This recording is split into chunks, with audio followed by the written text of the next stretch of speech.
अंधेरी रात के साए में जब पूरा घर नींद की आगोश में जा चुका था, सबा की आंखों से नींद कोसों दूर थी।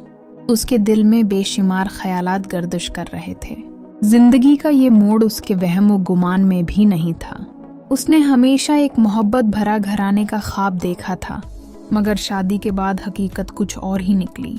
जब पहली बार सबा ने ससुराल में कदम रखा था तो दिल में उम्मीदों के दिए जल रहे थे, लेकिन चंद दिन में ही उन उम्मीदों के शाले बुझने लगे।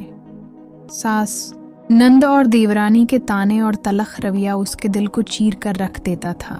शौहर फारूक एक अच्छा इंसान था, मगर अपनी माँ और बहनों के खिलाफ कुछ कहने की हिम्मत न रखता था। ये हमारे घर के उसूल हैं, तुम्हें उनके मुताबिक चलना होगा।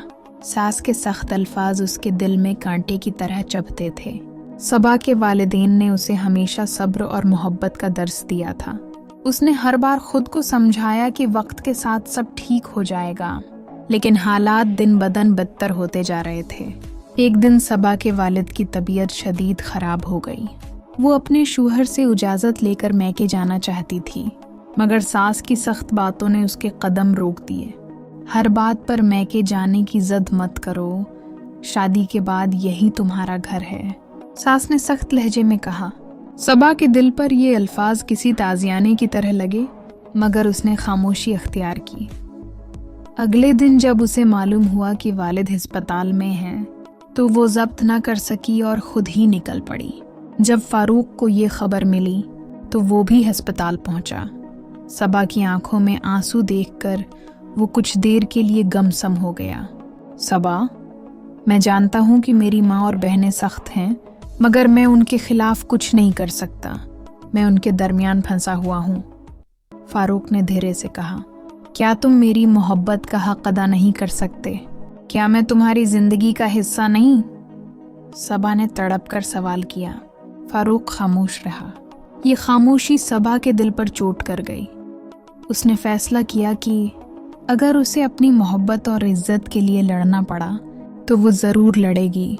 चंद दिन बाद जब सबा घर वापस आई तो उसने पहली बार ससुराल वालों के रवैये का मुकाबला करने की ठानी। अब वो हर ताने का जवाब नरम लहजे मगर मजबूत अल्फाज में देती। बेटी घर की इज्जत होती है और इज्जत को दबाया नहीं जाता, सनवारा जाता है। सबा के अल्फाज सबको हैरान कर गए। आहिस्ता आहिस्ता फारूक को भी एहसास होने लगा कि उसकी बीवी वाकई एक नेक दिल और साबर औरत है। एक दिन उसने अपनी माँ से कह दिया, माँ, सबा को भी इस घर का फर्द समझें, वो कोई गैर नहीं है। ये सुनकर सबा की आंखों में खुशी के आंसू आ गए।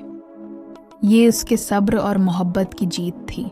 जिंदगी हमेशा मसाइल से भरी होती है, मगर जो लोग मोहब्बत, सब्र और समझदारी से काम लेते हैं वो आखिरकार अपनी जगह बना लेते हैं। सबा ने अपने मजबूत इरादे से अपनी इज्जत और मोहब्बत की जंग जीत ली थी, और अब वो वाकई इस घर की बहू नहीं बल्कि बेटी बन चुकी थी। कुछ वक्त बाद सबा उम्मीद से थी। घर में खुशी की लहर दौड़ गई। सास, नंद और देवरानी का रवैया भी नरम पड़ने लगा। बच्चे की पैदाइश के बाद सबा ने महसूस किया कि सास अब पहले से ज्यादा ख्याल रखने लगी थी। वक्त के साथ रिश्तों में दरारें भरने लगीं और सबा की कुर्बानियों का सला उसे मिलने लगा। फारूक ने भी खुद को बेहतर शौहर साबित किया। अब वो सबा के जज्बात और ख्वाहिशात को भी अहमियत देने लगा। वो जान चुका था कि एक खुशहाल घर वही होता है जहाँ बीवी और शौहर दोनों एक दूसरे के एहसासात की कदर करें।